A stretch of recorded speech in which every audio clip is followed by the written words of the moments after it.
siema alam Hele ka du zo Kamoy ti zong berle Katin lung tung ril be Luan chini kut suok de Min pangayan shil fia Eng po may hia Min pangay ti shil fia Mi suwa behi Nang in min pangayan Gatan ni lu Itan ka lu ti ka siya Lalpa ka vano me Min hangay ti ka siya Mingen kulda na hiya Imal so min vurde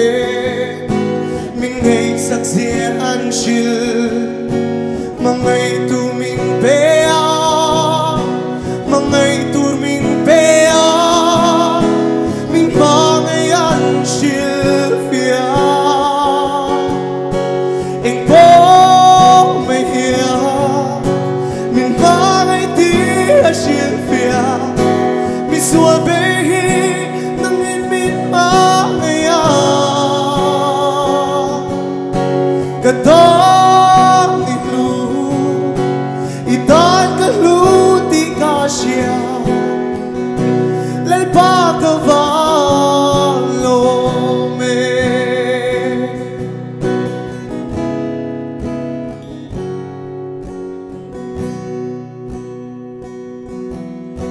Min hangay ti